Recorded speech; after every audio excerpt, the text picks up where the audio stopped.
What's going on, everybody? Welcome back to the channel. Welcome back to another episode of our WHA franchise mode here on the channel. Really quickly, before getting into this, I do want to mention that in case you did not see it, there was a video that I put out earlier today talking about the Mike Babcock to Columbus news that I implore you all check out, as we have yet another instance of the NHL laughing in the face of its fans, at least for those that have some sense of integrity. So yeah, that's fun. Shout out to the NHL. You make it so difficult to be a fan of hockey. But here we are, regardless, at least for now. Who knows? Who knows what the future of NHL will be on this channel? The league keeps going the way it is. But we are ready to go with another off-season at the helm of the Hartford Whalers, fresh off of our first playoff appearance, and of course off of a half-decent draft. But again, big offseason ahead. Michael Misa's contract is up, and we need to be careful about some of these contracts. I mean, again, we're already paying about $10 million for our goaltending, so that is concerning, to say the least. We have to be a little bit more careful with some of these contracts. Given the circumstances, though, of how few players we have, we are going to qualify all of these guys on defense to help keep the roster filled out, even if we think the vast majority of them won't be that good. And Cohen Stolars will likely be immediately signed for AHL purposes. I am going to wait. Well, actually, here, let's see. So 4, 5, 6, 7, 8, 9, 10, 11, 12...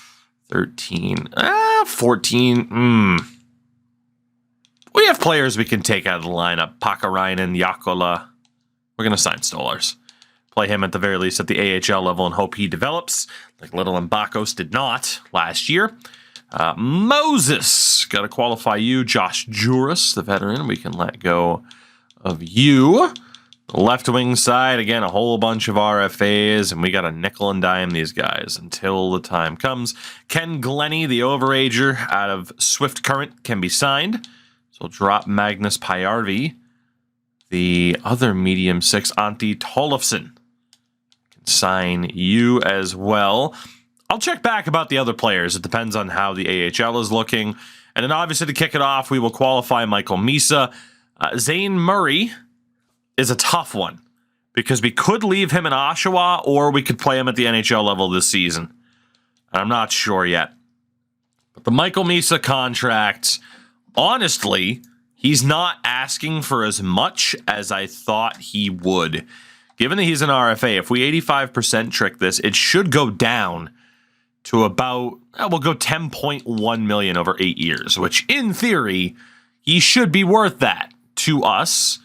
As Glennie signs, Misa immediately signs the contract. That's a great deal for us, especially if we can keep him paired up with Landeskog for the foreseeable future. So that leaves us with a lot of cap space, $38 million. We do still have the RFAs to worry about, but we'll come back to that because a lot of these guys will just accept the qualifying offers as they come in. Or, best case scenario, somebody gets an offer sheeted. Offer sheeted. Oh my God, we just lost our whole coaching staff. And we get some compensation with some draft picks for maybe someone who, again, isn't all that good. But for now, we have to go through, the tediousness, I say. Jesus Christmas. The tediousness, indeed, of bringing in some coaches. My God. I am not going to do the let's send max offers out to people because I just don't have the time today or the patience. So we will go ahead and just send out offers. And if someone takes the deal, cool. And if they don't, we'll deal with it later on. Scouting wise, we're looking for anybody at a B potential or better. There aren't that many A minuses. I think honestly, we'll just bring in the A minuses. And then that should be enough. Maybe we'll bring in one more person if we need it. I mean, that's 4 contracts. How many scouts do we have? Yeah, that should work. I mean, we won't be able to double up in at least one territory. I should actually bring in one B scout. One B scout will be fine. Tomas Omark, you are the person. So free agency, obviously nothing we can do there as per the rules of the series. RFA-wise, I mean, there's two big names out there. I'm very intrigued to see if any of these options really switch teams. UFA-wise, Dollywall, 81 overall. UFA, not signed by the Vegas Tigers. Wait a minute. How are you a UFA already? Huh. What would I have missed there? Interesting. I mean, still, that's a crap load of money. I wouldn't mind signing a player like that, but we can't. We're pretty much good to go. Just going to wait for these deals to come through with coaches and any remaining RFAs that we have, and we will be able to get right down to business. Terrell Watton has accepted the contract. Reginald Stewart did not, nor did Bejan. McIntyre accepted. That's good. Honestly, 2 out of 5? I think it was. There might have been 6. There's the 6th. 2 out of 6 ain't bad, all things considered. Let's go ahead and head back over. Honestly, that's not a bad start for coaching staff, really. Again, Banting, Kaliko, probably an A- goalie coach. How the hell did I miss you the first time? Jesus. That's a unicorn right there. You will not see that too often, let alone the B in McFarland. That's a little bit below. You do not see that level of goalie coach often. Yes, please. He is one that's worth, upping the offer a little bit. And McPherson does sign, which is great. DeLuca very much did not. All right. Chorney did, though, so that's good. So we'll just have to keep sending some offers out here and there to try and get these deals done. To be honest, I can actually leave that as is, although we do have 2 goalie coaches. We could get rid of Aegon to bring in that B-level goalie coach, too. Yeah, you know what? For these goalie coaches, at least, I mean, this could take the team to an entirely different level. If we get this person, I can fire the C- in Ernest Aegon. Sorry, buddy. I need one more coach for now. I guess we will go back to Banting, as much as that sucks. We'll offer him a little bit more money. Hopefully not an absurd amount to get this deal done. Again, one of these days, they will give us an easier way to offer out coach contracts, as Banting has signed. And we do see Vitaly Ivanov get an offer sheet, but we're going to match it because we would get no compensation. And McFarland accepts as well. Okay, so the coaching staff is starting to come together here. So that's a shame. We did get an offer sheet, but now you see all these RFAs accepting contracts. It doesn't look like we are going to luck out here, unfortunately, in a successful offer sheet to get that extra compensation. That's our only real way to get any extra draft picks. I have no idea what that was simulating at that point. I guess that was a long time in between that final RFA warning, but okay. So RFA-wise, Karppinen is the lone holdout. Go ahead and sign you for the year. And with $34 million in cap space, we are very, very much heading towards cap whale territory. We'll see what happens here once this initial offer goes through for Karppinen. There we go. We'll have to double-check the coaching staff in a minute, too. Let's see, though, some of these other options. So goalies, it's Wroclaw and Vinny, Russia, and Winchester. Fine by me. No problems there. Because unsigned, we have nobody else. Defensively, 1, 2, 3, 4, 5, 6. 1, 2, 3, 4, 5, 6. A lot of extras. So, yeah, we don't have to sign Cizikas. We got a lot of extra defenders right now. And then for the forwards, we'll just go off of total forwards. So 2, 3, 4, 5, 6, 7, 8, 9, 10, 11, and 12 with Keith. AHL is 1, 2, 3, 4, 5, 6. And that's it. So we do have room to sign some other forwards. So Murray, it was Oshawa, right? It was Oshawa, not Ottawa. We'll sign him. And then, yeah, screw it. I mean, we could play some of the defenders at forward, but let's just sign these options to get numbers onto the team. $34 million in cap space. We'll go out, sign a cap whale. Damn, still a big RFA out there. I mean, he's a top 4 defender at a 73 overall. It's pretty crazy.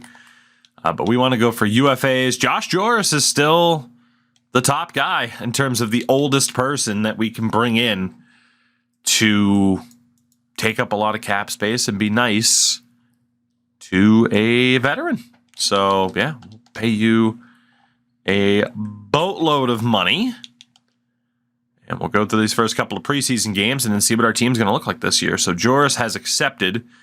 That leaves us with just enough space to be over the cap. We're probably going to sign one more person just to play it safe. And that way we still have full control of call-ups and send-downs. Let's go for Garrett Sparks.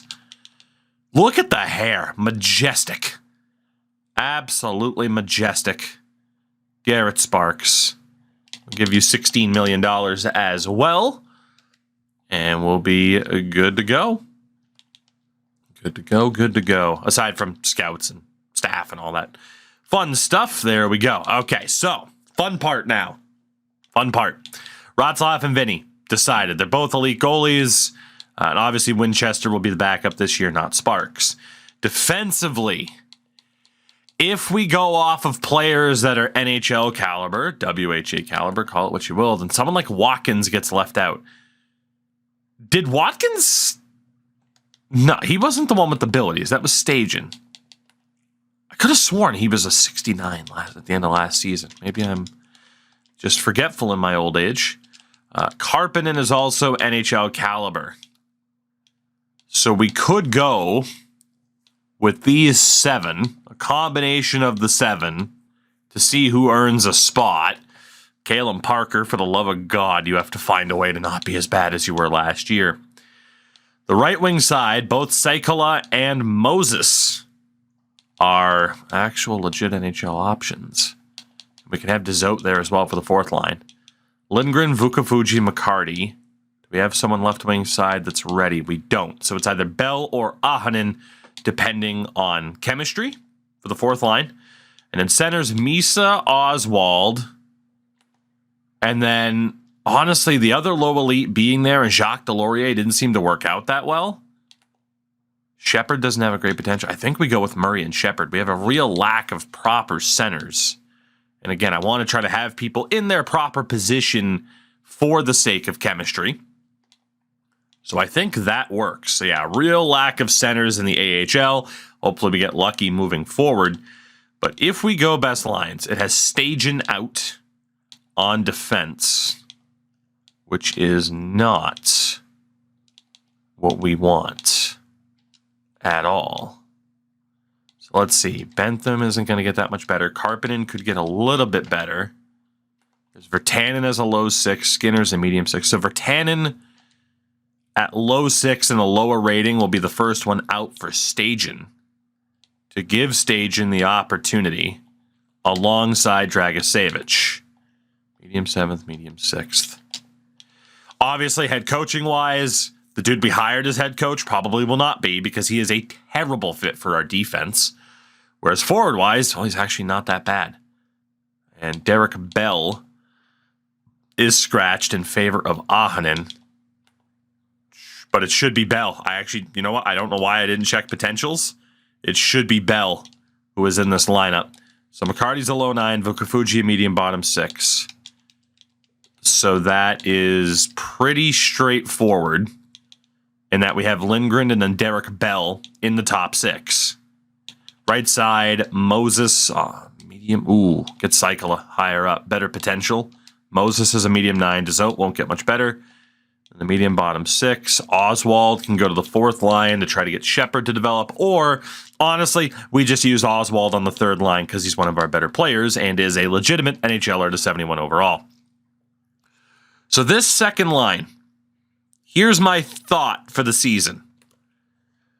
Bell, Murray, and Saikola are all phenomenal in terms of potential based on the standard of this series. Is it worth demoting Michael Misa for one season to try to get Zane Murray's overall to skyrocket next to Landeskog? Or is it enough to have Zane Murray on the power play to try and accomplish the same thing? That's my only thought right now. Lindgren can't really take face-offs. The alternative is to put the medium top sixes together and do this, which could also work out tremendously. Murray only has 67 face-offs, by the way. He's not very good in that regard. Honestly, maybe we try this. Not that I don't want these three to develop, but it's very clear the development of Zane Murray is imperative to our future success. I think this is what we do. I think it is. And I want Murray to have power play time. So Bell, Lindgren, Seikkila. There's Seikkila. We need Bell, Lindgren, and Murray to have power play time as well. We'll put Murray on that second power play. That works for me. Seikkila's there. Honestly, I think we put Murray with the two best options that we have, and bring in Seikkila for the second power play. I think that's representative of our best opportunity here. And then the AHL, again, we take out Garrett Sparks for Winchester. Defensively, make sure all of these guys are ours, and they are. Oh, goodness. So the two low elites on the highest pairing, no doubt. We'll put the two low fours higher up. So Pakarainen has the lowest potential. Stolars as a low elite gets into the lineup. Yakula is a medium 7th. And Bakos needs to be the one that's in because he's also a low elite.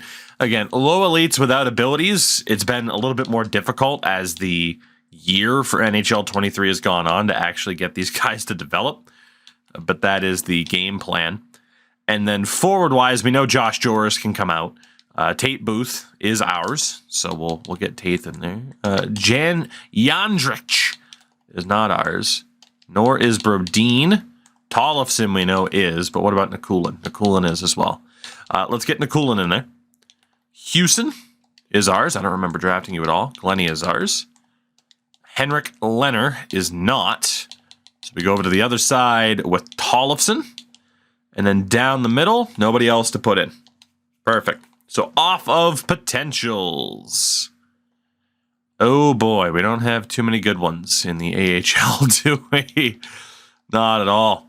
It's the low elite Delorier, it's Glennie, and it's Tollefson to try to get these guys to develop. From there, it's not great. We got some low bottom sixes. Quite a few low bottom sixes in the mix. Yikes. Low 9. Do I trust low 9 or medium bottom 6? We'll go with that type of setup there. So, yeah, AHL team is going to leave a little bit to be desired, which really shouldn't be all that surprising based on the early stages of a series like this. All right, there we go. So we'll see what we can do. And actually, really quickly, same thing. Tollefson, Delorier, Glennie. There's Delorier. We need Tollefson and we need Glennie on that power play. I'm not too worried about how it assigns roles. It's just we need the right players in the right positions to try to maximize the improvement this season.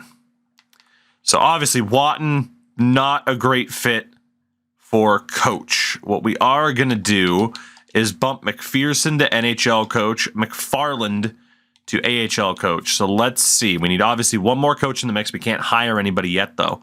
So Watton's only a 51% fit for the NHL team. Chorney is a 60. So right now, Chorney is the guy. McIntyre is a 65. All right, Colby McIntyre in the lead. Banting is a 52. And Murray Booze, is not your head coach. So say hello to your new head coach here for the Whalers. It is Mr. McIntyre. And then AHL head coach, Banting. I can't actually see the scheme fit. Okay, well, fuck that then. So power play-wise, we're going to have Banting on as the associate coach, and then PK-wise, let's go, well, McPherson's the goalie coach, so it's got to be Watton.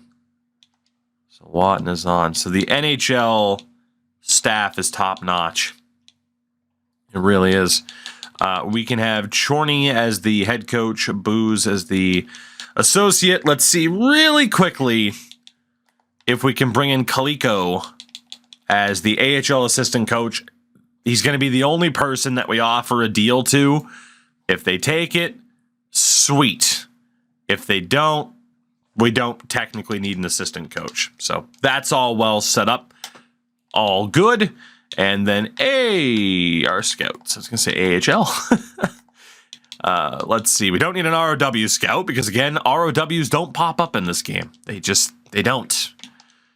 They don't. It's so infrequent, if at all.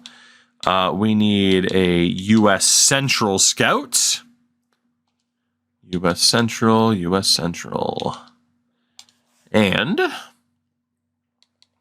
DEL, NLA, we got a bunch of SHL scouts. Let's get that extra Q scout in there. So we'll take you from one side of the Atlantic to the other. The QMJHL. And let's see, DEL, NLA. Jesus, we had a lot of Nordic scouts. A ton. Yeah, DEL, NLA, we go over to Europe, and we go to ICE in Austria, and we need a scout from the Czech Extraliga. The Extraliga. Beautiful. All right.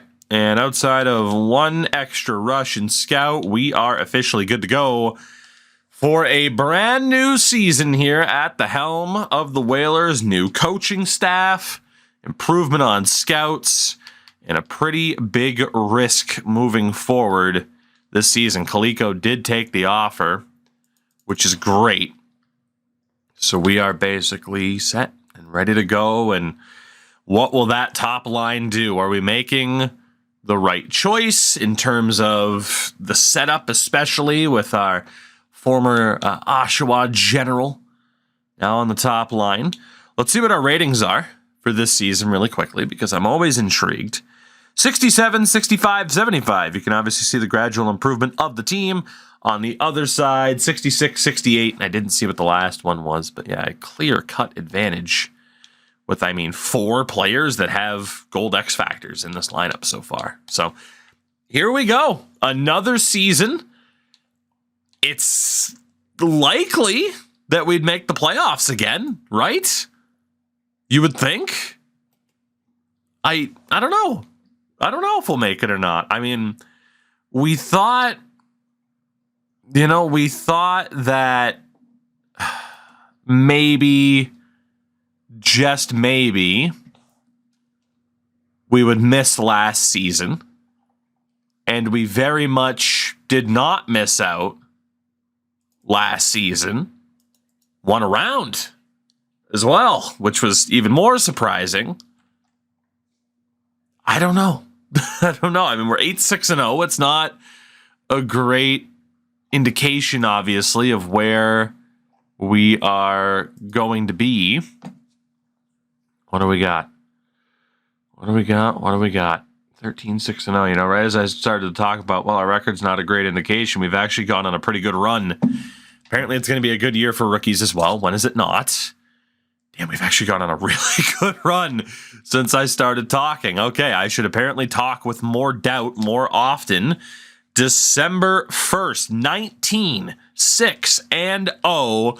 34 points in 25 games for Landeskog. We are the second best team in our division. Let's take a look at the lines here.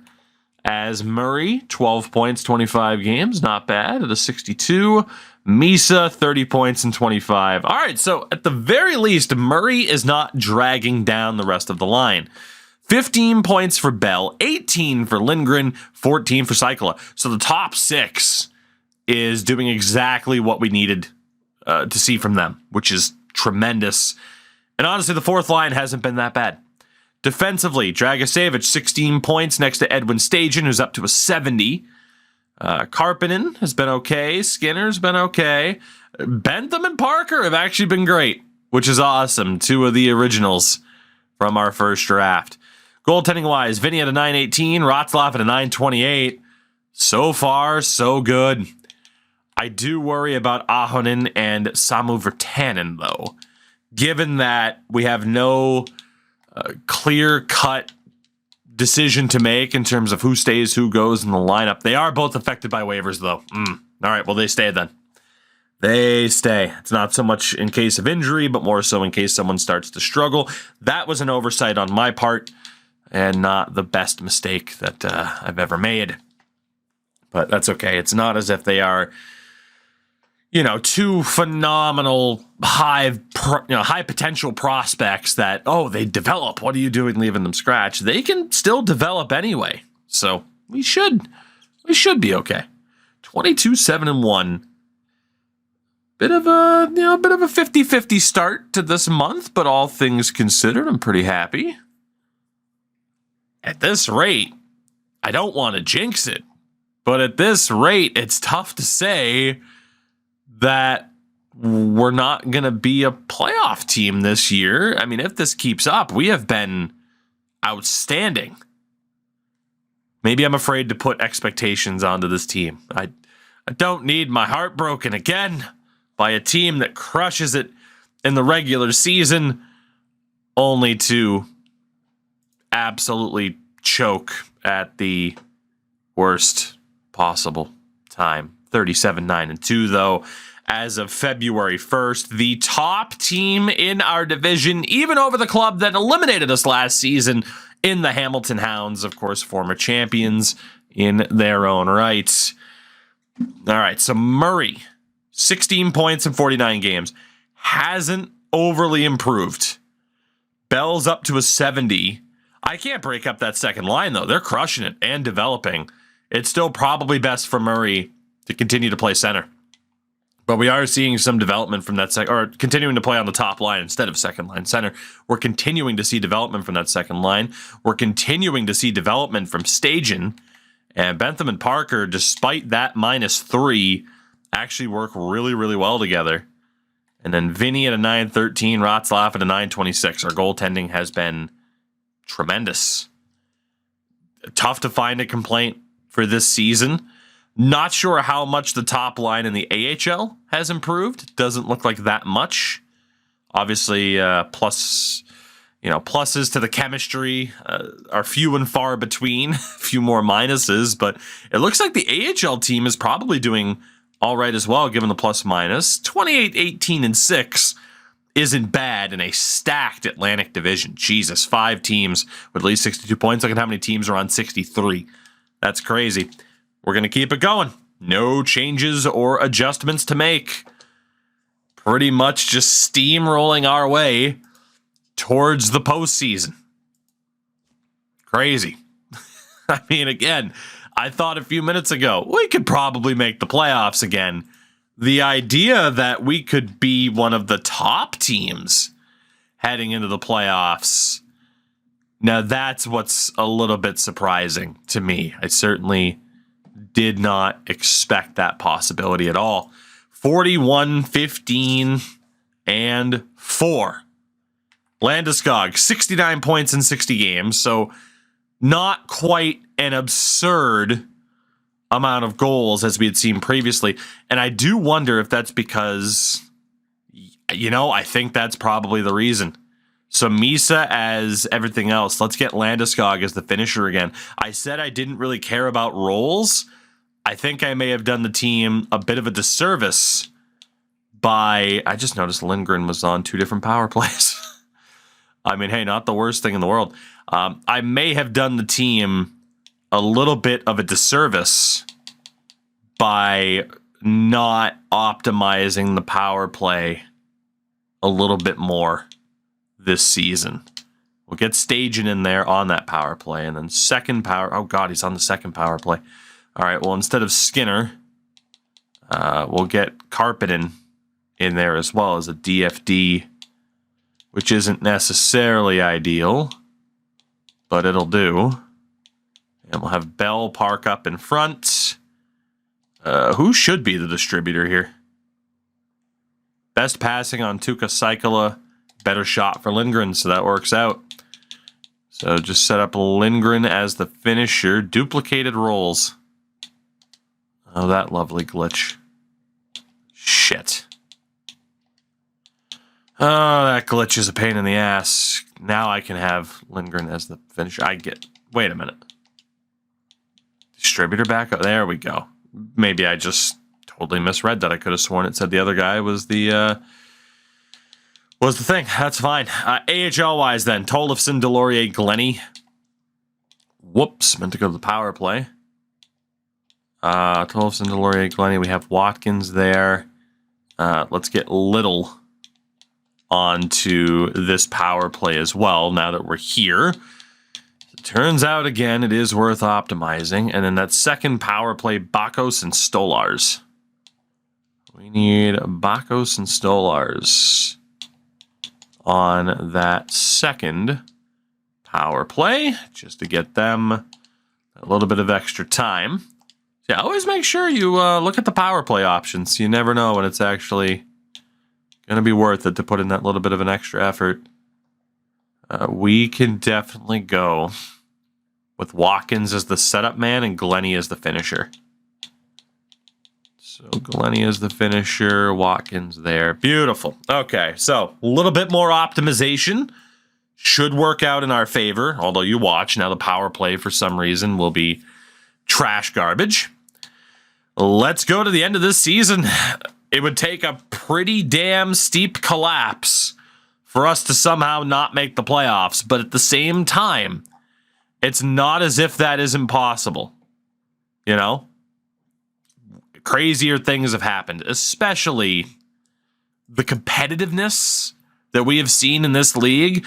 Every season, good teams miss the playoffs. We simply need this team to keep this up and to make the playoffs, as we are going to hit 50 wins. Make it 51 at least on the season.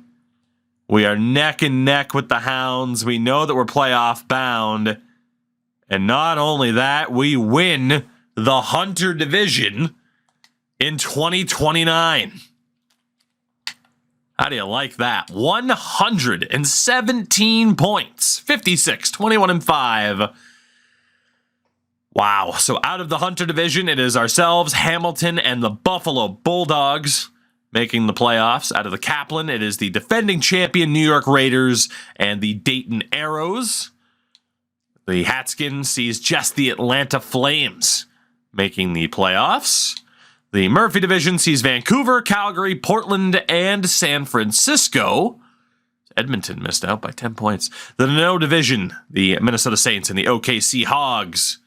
And out of the Baldwin, Houston, Phoenix, Salt Lake City, and Denver. We were the top team in the league of 48 clubs. We were the very best this season. Our offense at a 3.28, which was towards the top, but also close to middle of the road, while our goals against, the lowest in the league. Who would have thought it would be our defense and goaltending? Yes, we have two elite goaltenders, but how often do elite goaltenders actually play like it?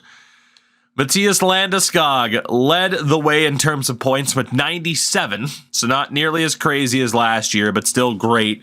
And now, another 50-goal season. He's been awesome. It's actually been his lowest goal-scoring season so far in his career, which is not really what I would have expected. Michael Misa, 92 points. Tuukka Saikala, 66 points, up to a 75. Misa, by the way, has eclipsed a 90. You have Johan Lindgren now at a 75 and a first-line forward. He had 62 points. Bell with 53 on the year. He's a 70. Moses on 40. Oswald, Vukofuchi, Dezo. Murray finishes with just 24 points. A little bit disappointed. This strategy does not appear to have worked. Obviously, that's typically somebody I'd play in the AHL to try and see that step up. But it didn't happen. And we couldn't play him in the AHL. I hope we see some last second development. He only took 39. Oh, that was McCarty, excuse me. He took 199 shots this season. Oh, did we make the right choice? I'm not sure. Defensively, Dragicevic, 50 points. Skinner, I mean, Jesus, look at the points from our defenders. Dragicevic and Skinner, or Stajan, excuse me, actually had the lowest plus minus as well on the team. Wow. And then goalie-wise, Wroclaw may have won the Vezina, and Emil Vinny was a very, very capable backup. It was a great season. Some good development. Again, just one player in particular that we're worried about. Around the league, scoring was not down, so it was just a bit of an off year based off of what we had come to expect from our big two. Connor Bedard absolutely crushed it. Amir Wallace for the Sharks. Vancouver. I mean, you're seeing kind of the usual suspects now, the pairings that prove to do well. Top goal scorer this season, Theo Coe with the Roadrunners. He and Bedard, the only two to hit 60. Of course, Landeskog is up there a little bit, which is nice. Defensively, 93 points for Yves Paris. Caleb Purcell also up there, and then Axel Sandin Pellikka. Top goal scorer with 33. This guy's insane. He's going to go down as one of the best defenders we've ever seen because of the lay of the land. 4 seasons in Washington, almost a point per game as a defenseman. Goalies, the winningest, Thomas Milic for the Hamilton Hounds. Wroclaw was up there, and to be honest, I mean, damn, it's a hell of a pace. But look at that. Save percentage-wise, no doubt, goaltender of the season has to be Wroclaw. Shutout leader with 8 was Ariel Steos, though, for Denver.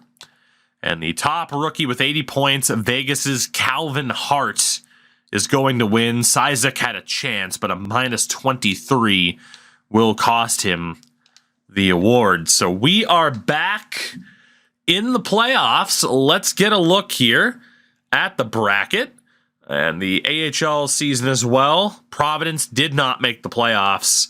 We'll be taking on Oklahoma City in round number 1.